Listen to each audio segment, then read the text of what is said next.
Welcome to Module 5, Comparing Local Networking Hardware.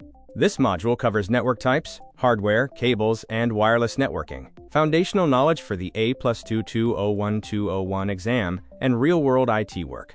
By the end of this video, you will be able to compare network types and networking hardware, explain network cable types, and differentiate between various wireless networking standards. We begin with Lesson 5.1, Network Types.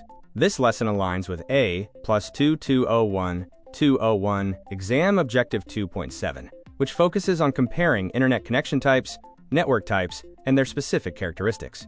In this lesson, we will cover the definitions of different network sizes, Bluetooth-based networks, modular designs, server resource provisioning, and the Ethernet standards used in most cabled local area networks. A metropolitan area network, or MAN, covers an area equivalent to a city. It is larger than a local area network, or LAN, but smaller than a wide area network, or WAN. These are commonly utilized by ISPs, universities, and municipal services. Connecting personal devices like smartwatches and earbuds to your phone via Bluetooth creates a personal area network, or PAN. These are short-range wireless networks, typically covering only a few meters. A modular or hierarchical network design breaks the infrastructure into layers: core, distribution, and access. This allows for each segment to be optimized, scaled, or troubleshot independently, making it a standard practice in enterprise architecture. A data center is a facility dedicated to providing server resources.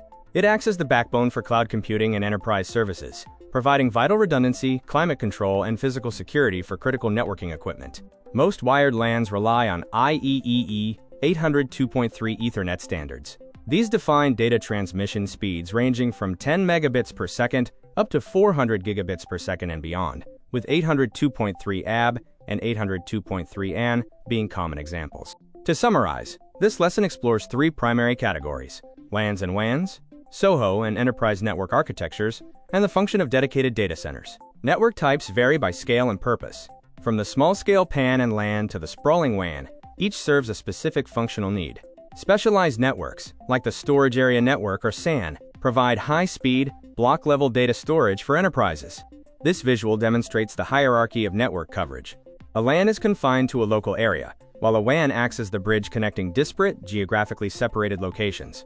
SOHO, or small office and home office networks, are designed for simplicity. They typically rely on a single networking appliance that integrates router, switch, and wireless access point capabilities to support a small number of users.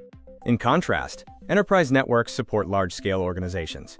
Unlike SOHO devices, enterprise networks utilize specialized, individual hardware devices to perform distinct functions, ensuring scalability and robust performance.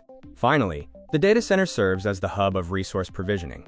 By housing servers, managing storage, and providing dedicated power and climate control, it ensures that client computers have reliable, secure access to essential applications. Let's begin an activity: the Network Design Challenge. You are tasked with designing a network for a small office with 20 employees. Your design must include a LAN, internet access, wireless capabilities, and the proper hardware to ensure scalability. To complete this challenge, you need to identify the necessary hardware and cables, create a diagram of your network layout, and justify your choices for the hardware, cabling, and wireless configuration. We move on to Lesson 5.2, which focuses on networking hardware. This aligns with A+ Certification Exam Objective 2.5, where we will compare and contrast common network devices.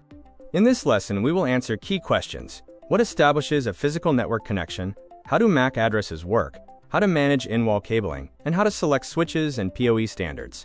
The Network Interface Card, or NIC, is the hardware responsible for your physical connection. It handles data link layer communication and provides either an Ethernet port or a wireless adapter. Every MAC address contains an organizationally unique identifier, or OUI, which represents the first 24 bits. This identifies the device's manufacturer, while the remaining 24 bits are unique to the specific device. In-wall cabling runs are terminated into a patch panel.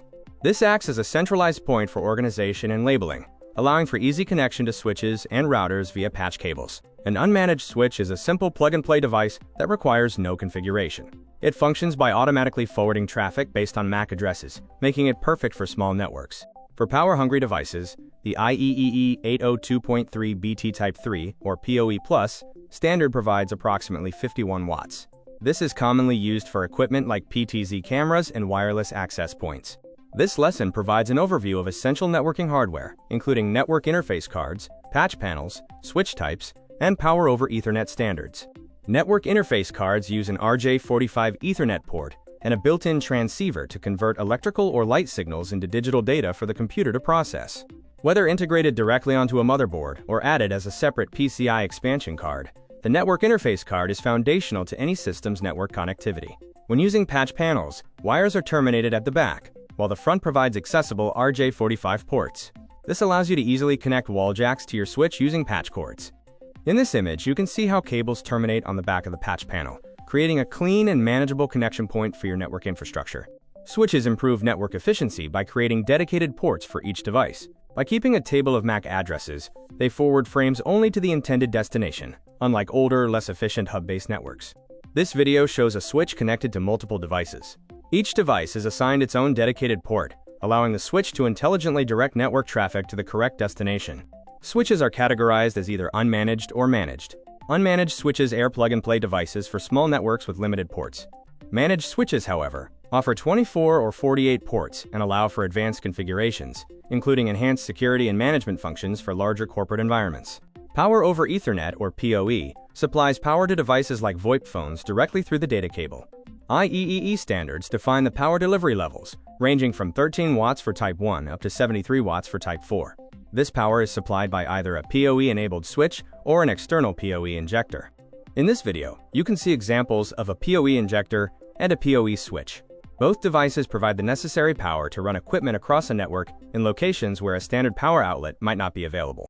Welcome to this video on network cable types, where we'll cover key A+ certification objectives, including identifying networking tools and understanding the features and purposes of basic cable types. By the end of this video, you will be able to identify the right cables for high-interference environments, understand CAT standards, know how to use common connectors, and learn which tools are essential for cable termination. When dealing with environments with high external interference, shielded twisted pair, or STP, is the standard. Its added shielding protects signals from electromagnetic interference and crosstalk, making it ideal for industrial settings. For high-speed requirements, Category 8, or Cat 8, is the choice.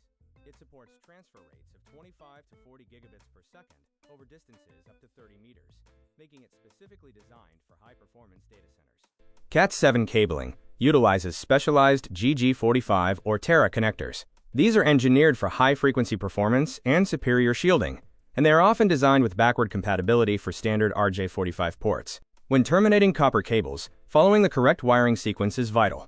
This diagram displays the T568B standard, which is widely used for consistent network performance.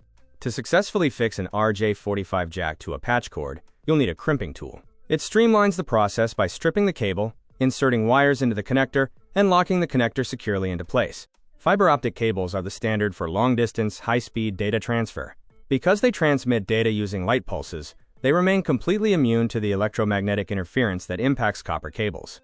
This video covers a wide range of essential topics, from the differences between shielded and unshielded twisted pair cables to the tools and connectors required to install and maintain copper networks.